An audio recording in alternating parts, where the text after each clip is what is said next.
Hey, I've been watching that series from HBO, True Blood. Oh man, what a great show! I am so loving it, and it's so interesting because, and as I'll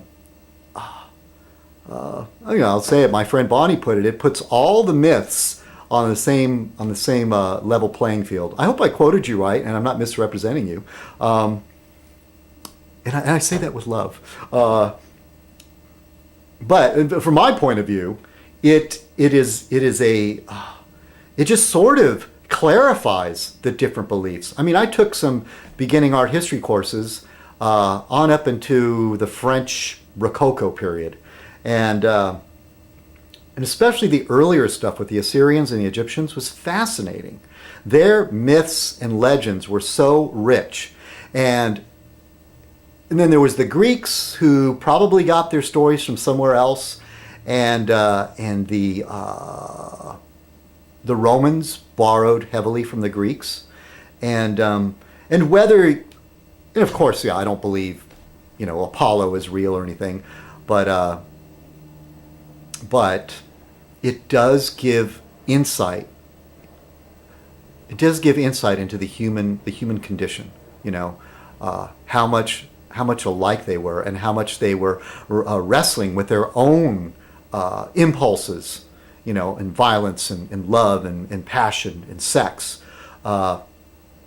So this character, and I forgot to write this down, but there's a character in True Blood called Marianne, and she's I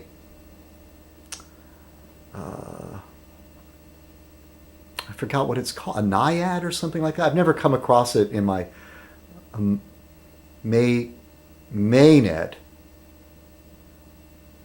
I think that's it. Sorry.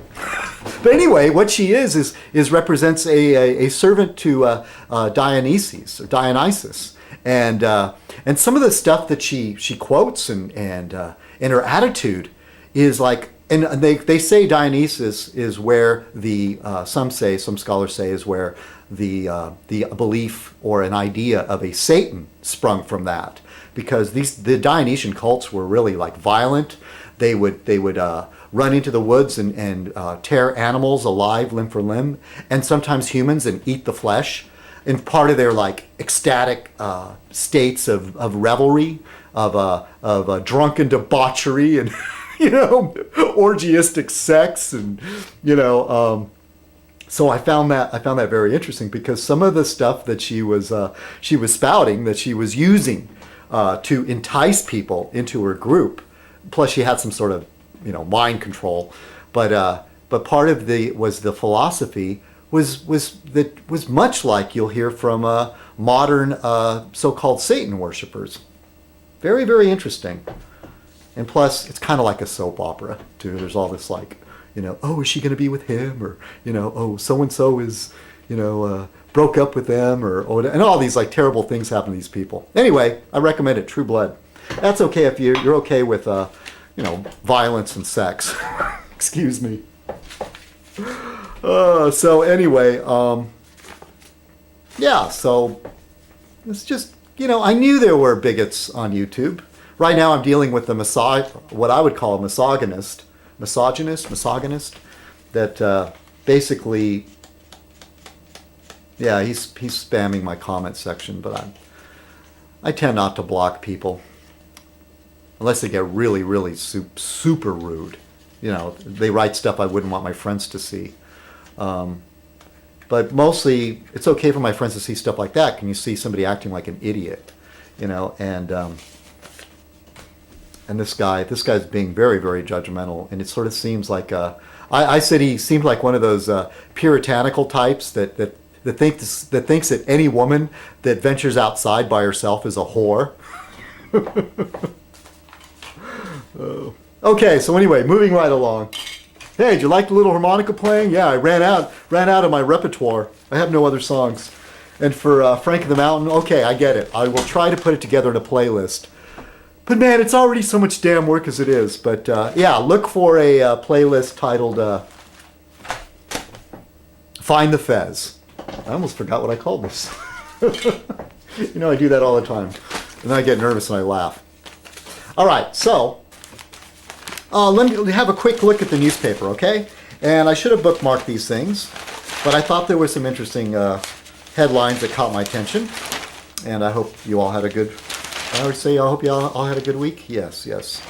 And my week was very strange. It's been a strange week, a strange day.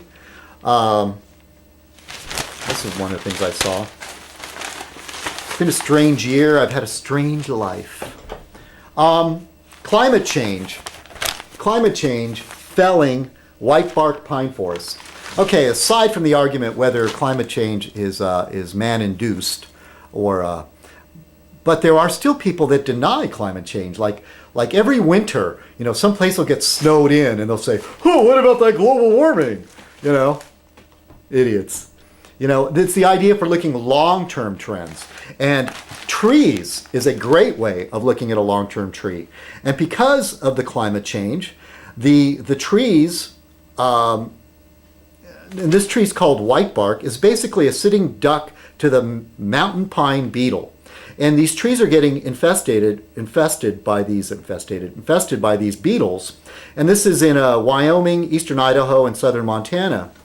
And because of, if you don't have a cold enough winter, you need a really cold winter to kill these off. Otherwise, they live through the winter, and each day their numbers grow. Not each day, but each season their numbers grow more and more. So right there's another warning sign. And they are having unusual temperatures in Russia, but one season is not enough to really identify it as a proof. You have to look at overall changes. Let's see. Oh, this is kind of interesting. These health food stores that feature all this stuff got raided for carrying, this is in California, for carrying unpasteurized, or basically raw dairy products. I've heard that, you know, in France and all that, it's a big no-no to pasteurize the cheese. Excuse me, but in the United States, they won't. You cannot import their cheese without it being pasteurized first. And sure, it keeps people from getting sick. You know, if it's done wrong, you know, if the conditions aren't clean. But I'm not exactly a gourmet, but I love cheese. And I've heard that you're missing out if you haven't tried, you know, the real thing, with all the little microbes and everything living in it. I saw this old black and white silent film, and it was one of the first early, like when they were just developing, you know, film photography, and you know, and microscopes and stuff, and they did a microscopic view of cheese, which was some type of domestic cheese here in the United States, but they didn't have the pasteurization laws back then. And forgive me for, I guess it would be called categorized as a bacteria. They did this close-up of the cheese, and it was just crawling with bacteria and freaked people out. But it's good bacteria.